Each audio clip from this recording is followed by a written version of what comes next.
La Guerra Civil Española estalla cuando el ejército de África se subleva contra el gobierno del Frente Popular el 17 de julio de 1936, poniéndose a las órdenes del general Franco. El día 18, varias guarniciones de la península se suman a la sublevación.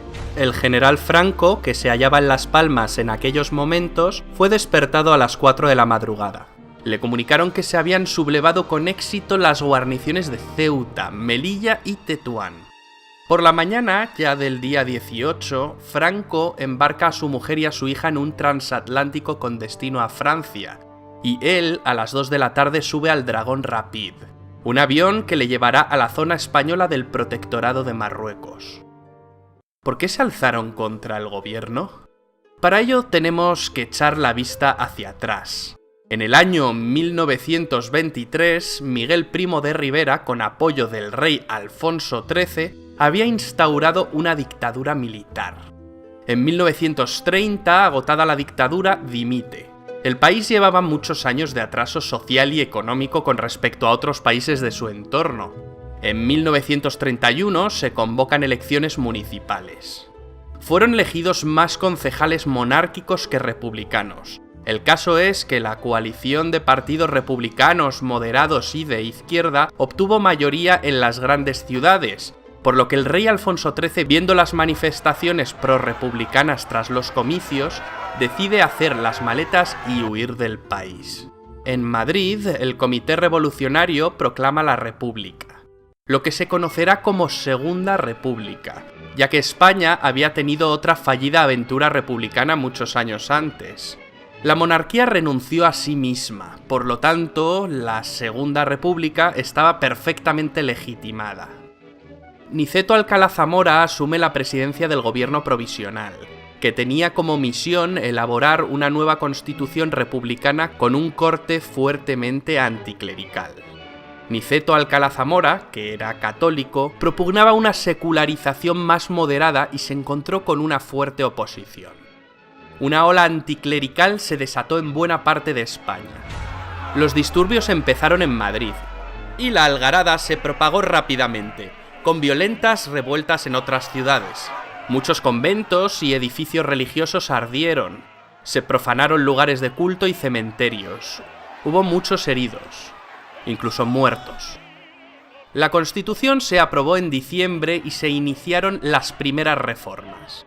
Alcalá Zamora ya había dimitido por no estar de acuerdo en el trato que la Constitución daba a la cuestión religiosa.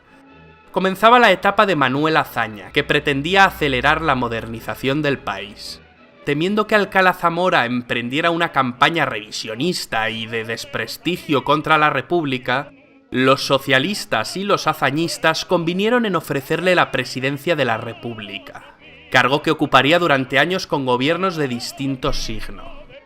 A esta etapa hazañista de 2 años, del 31 al 33, se la conoció como el primer bienio, o bienio reformista. En el 33 volvió a haber elecciones, y esta vez ganó una coalición de derecha que acabó encabezando Alejandro Lerroux. Este segundo bienio es conocido como el bienio conservador. Fue un periodo de gran inestabilidad, con un intento fracasado de golpe de Estado. La Revolución de Octubre de 1934 en Asturias, que estuvo alentada por importantes dirigentes del PSOE como Largo Caballero e Indalecio Prieto. A río revuelto con Païns, de paso proclamó el Estado catalán dentro de la República Federal Española, pero el líder catalán no consiguió sus objetivos y acabó en la cárcel. Mientras tanto, la revuelta en Asturias fue sofocada por el gobierno, que contó con un joven general para coordinar las operaciones. Se llamaba Francisco, de primer apellido Franco. La insurrección de Asturias reafirmó en la derecha y especialmente en los monárquicos la convicción de que si el Estado había conseguido sofocar la revuelta, no había sido por la eficacia de las instituciones republicanas, sino por la determinación de las Fuerzas Armadas de actuar rápida y contundentemente. La derecha perdió la fe en la legalidad, por lo que empezó a pensar en defender sus intereses por otros medios. La insurrección de la izquierda era un claro preludio de la guerra. Es por ello que hay algunos autores que sitúan el inicio de la guerra civil en el 34. En palabras de Indalecio Prieto, la revolución solo había servido para hacer más profundo el abismo político que dividía a España. La represión fue dura, se hicieron muchos prisioneros, hubo juicios y sentencias de muerte, aunque también por rebajar la tensión muchas penas fueron conmutadas. En la derecha creció un temor a que en un próximo intento acabara triunfando una revolución bolchevique. En febrero de 1936 se celebraron elecciones generales, las últimas de la Segunda República Española. Las izquierdas, para ganar, se unieron en lo que se llamó el Frente Popular, una coalición de socialistas, comunistas y anarquistas. La cosa estuvo muy empatada, pero la coalición Frente Populista acabó obteniendo la victoria, no exenta de sospechas de fraude. Las posiciones se habían radicalizado mucho. La izquierda no supo contenerse y los desórdenes se sucedieron de nuevo. Manifestaciones, huelgas, quemas de conventos e iglesias. Además, los políticos de izquierdas ya exigían sin ambages la dictadura del proletariado. El Partido Comunista Español, que años antes era insignificante, crecía como la espuma. Por otro lado, el hijo de Miguel Primo de Rivera, José Antonio, había creado un movimiento de inspiración fascista, la Falange. El fascismo triunfaba en Italia y en Alemania, y caló en España.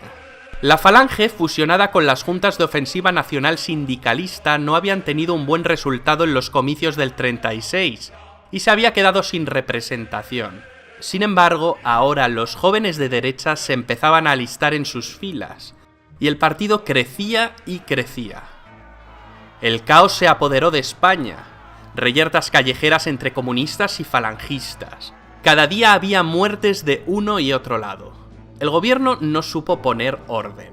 El moderado presidente de la República, Niceto Alcalá Zamora, fue destituido, y Manuel Azaña acabaría ocupando el cargo. Casares Quiroga aceptaría la presidencia del gobierno. El PSOE estaba cada vez más dividido.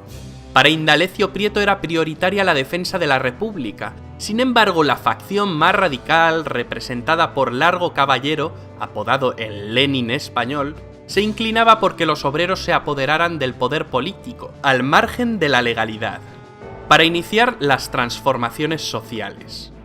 Largo Caballero abogaba por una revolución social que habría de conseguirse por la violencia. Mientras, un alzamiento militar contra el Frente Popular se estaba gestando en la sombra. 4 años antes ya había fracasado un pronunciamiento militar, la llamada Sanjurjada. Sin embargo, en 1936 la sublevación contaría con el general Mola como director, con Sanjurjo exiliado en Portugal otra vez al frente.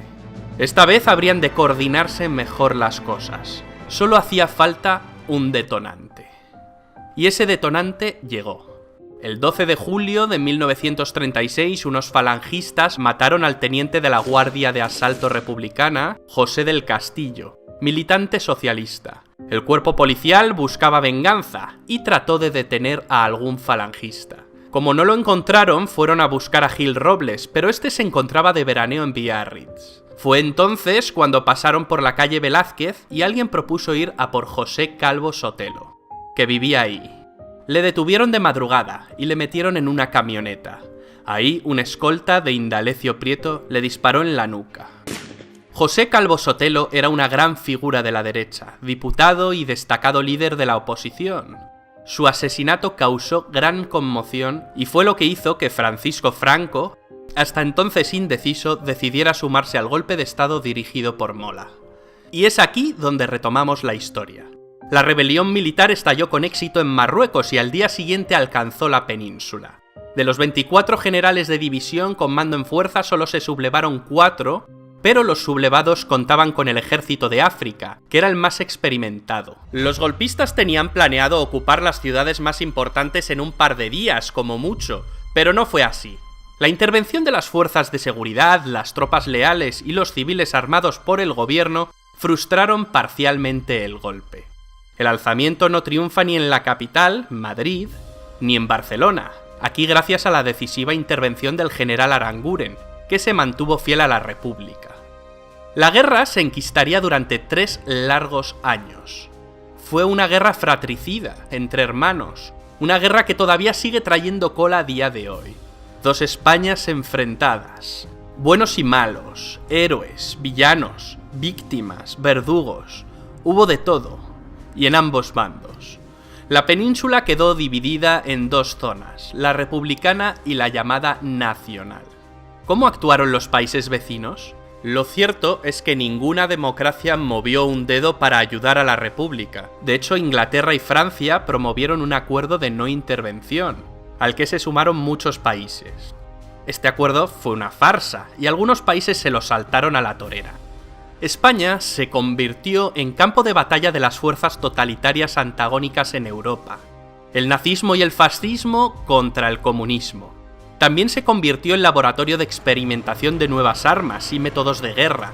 Las potencias nazi y fascistas suministraron tanques y aviones a los sublevados, además de una fuerza de infantería voluntaria italiana, mientras que los ingleses y americanos les facilitaron el combustible. La Unión Soviética apoyó con firmeza a los republicanos, con entrega de material bélico y víveres a cambio del oro del Banco de España, el famoso oro de Moscú, con el que Stalin se cobró la ayuda. Para luchar contra el ejército sublevado, el gobierno republicano presidido desde el 19 de julio por Giral, pues Casares Quiroga había dimitido, armó en los compases iniciales de la guerra a los civiles, lo que daría lugar a las famosas milicias. Valientes milicianos, indisciplinados, iban a convertir la famosa lucha de clases en una guerra de clases. Los milicianos desatan el terror en la retaguardia, fijando su ira especialmente en la Iglesia Católica y dando muerte a más de 8.000 religiosos. La guerra cobró para los nacionales un cariz de cruzada contra los enemigos de la religión. Terminó utilizado por los obispos españoles, lo que supuso el espaldarazo de la Iglesia al bando de Franco. Pero las tropelías también se dieron en la retaguardia nacional. Las órdenes del general Mola eran claras: usar tanta violencia como sea menester. De pronto los que antes habían sido adversarios políticos se convierten en enemigos de la noche a la mañana. Es curioso porque en esta guerra el número de muertes en la retaguardia es semejante a las producidas en el frente. Muchas de estas muertes no eran más que venganzas personales. Tras la decisiva operación de cruce del Estrecho por las tropas del Ejército de África, y habiendo ya controlado gran parte de Andalucía y Extremadura, los generales del bando nacional vieron la necesidad de tener un mando único. A finales de septiembre del 36, una reunión de altos mandos de la facción sublevada decide nombrar a Franco como generalísimo de todos los ejércitos y jefe del nuevo estado erigido en la zona sublevada. Franco se resistió hasta el último momento a ser el elegido. Mientras, en Madrid, el gobierno de Giral se había derrumbado, y el socialista radical Largo Caballero fue designado presidente del gobierno republicano. La escasa afluencia de voluntarios para empuñar las armas, unos 100.000 en cada zona, obliga a ambos bandos a abrir las cajas de recluta. En agosto los nacionales, y en septiembre los republicanos. A partir de entonces se enfrentarán dos ejércitos engrosados por soldados de quintas, muchos de ellos totalmente ajenos a la lucha ideológica, que se dirime a tiros. Los combatientes luchan en el bando que ha triunfado en su pueblo, ciudad o provincia. La lealtad geográfica será la realmente mayoritaria.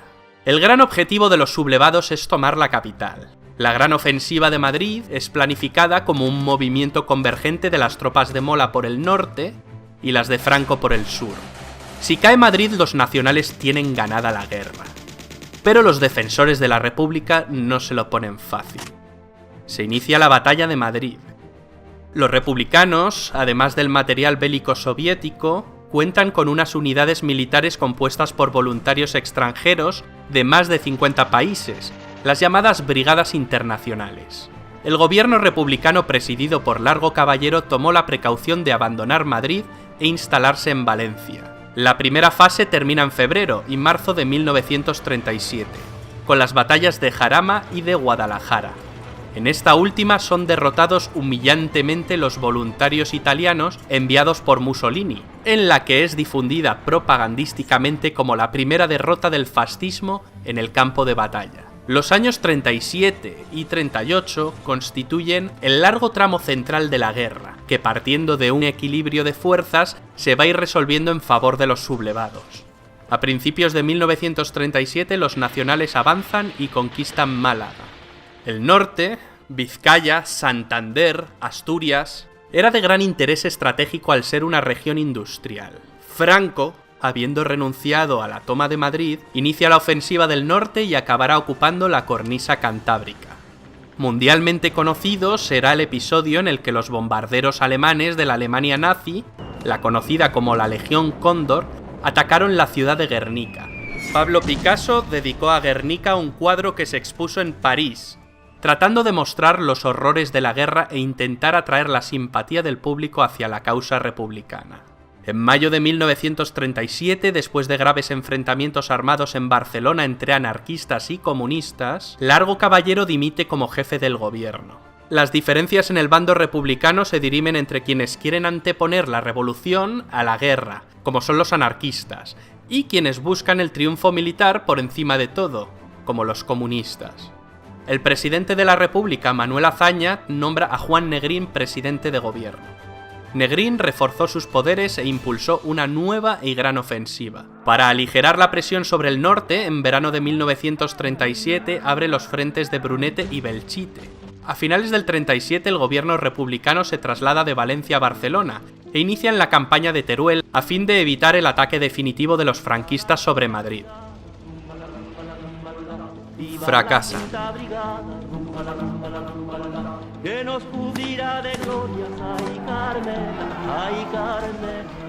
Tras la pérdida de Teruel por las tropas republicanas en febrero de 1938, los ejércitos de Franco lanzaron una ofensiva en Aragón que arrasó las defensas republicanas.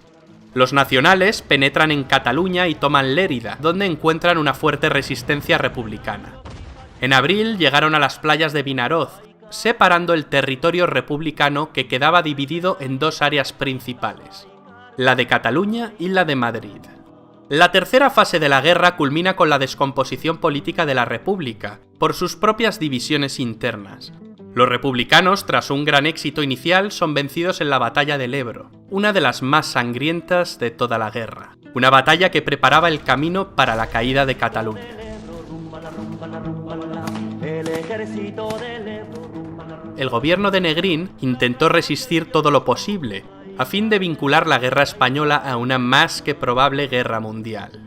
Con la presión que ejercía la aviación nacional y caída Tarragona, la resistencia republicana se hunde.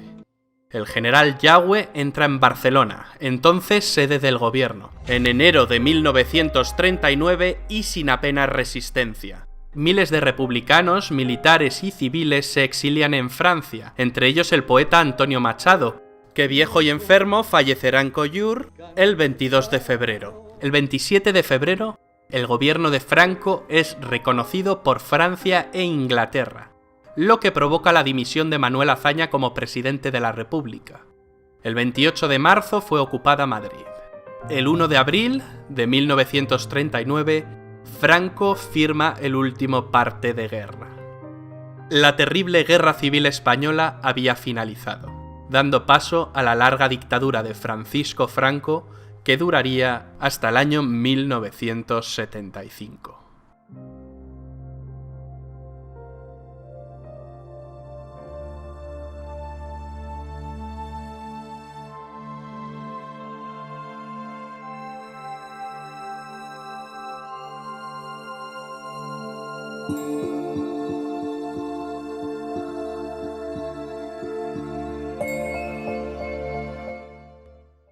¿Quieres ser miembro del canal? Al lado del botón de suscripción hay un botón que pone unirse. Haciéndote miembro del canal obtendrás insignias y emojis personalizados. También garantizarás la viabilidad económica del canal. Haremos directos privados exclusivos. Verás los vídeos antes que nadie y podrás elegir qué vídeos quieres que hagamos. Es una aportación mensual que puedes pagar vía PayPal o con tarjeta de crédito. Para finalizar le das a comprar y ya está.